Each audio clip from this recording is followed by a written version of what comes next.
Let's take another look at one of these law of sign problems that give students some problems. This is law of sines because I do see about that I have an angle here and I have a side.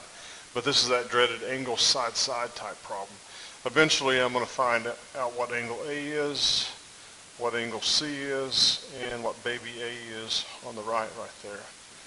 And because it's law of sines and I'm doing the angle side-side version problems, you may have two sets of answers.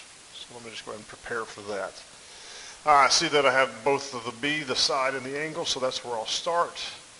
So the sine of 20 is to its side, and then I like to go in alphabetical order.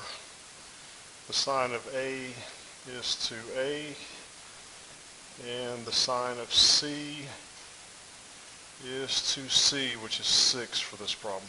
So I'm going to cross multiply this first fraction and this third fraction. 4 times the sine of C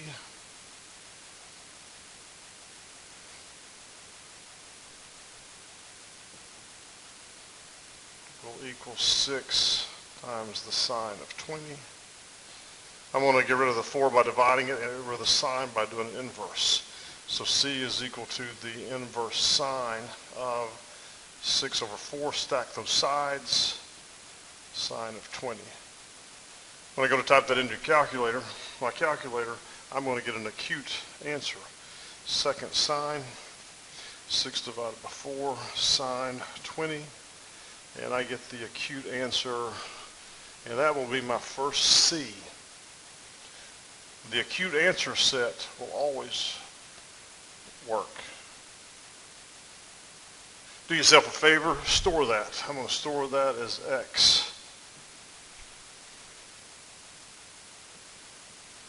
I'm going to figure out the obtuse answer for the second set by going 180 minus that X, 149.1341.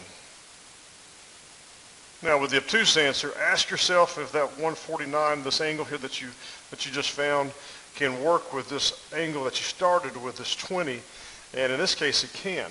There's room. Do yourself a favor, store this as Y. Store as alpha Y. I'd rather do that than do all the typing of the decimals. I'm going to go up here now and find the angle A's.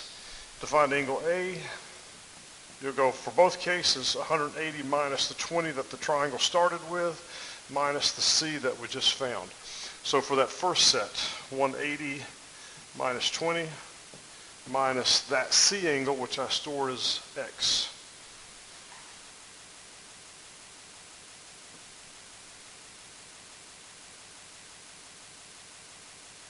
Do yourself a favor and store this. You no longer need this X, so store this as your X. And let's find the other angle A, 180 minus 20 minus the angle that I stored over there as Y.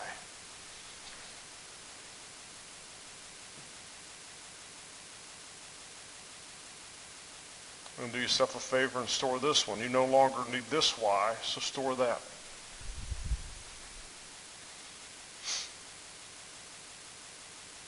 Now I'm going to take both of these angle A's that I just found and work them into this part in the second fraction right here. Let me write that again over here. Sine of 20, this is the B fraction,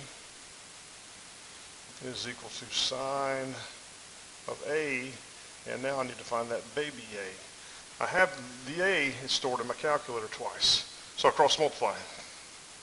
A times the sine of 20 is 4 times the sine of A, which is stored in a couple of places on my calculator. A is equal to 4 sine of A over sine of 20.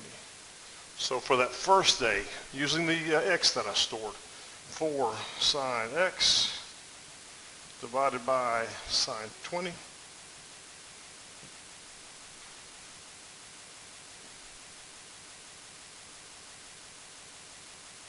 And the other A over there, using the Y that I stored for the angle A, I'm just going to do a second enter, which brings up the last line. Move over to this X and replace it with an alpha Y.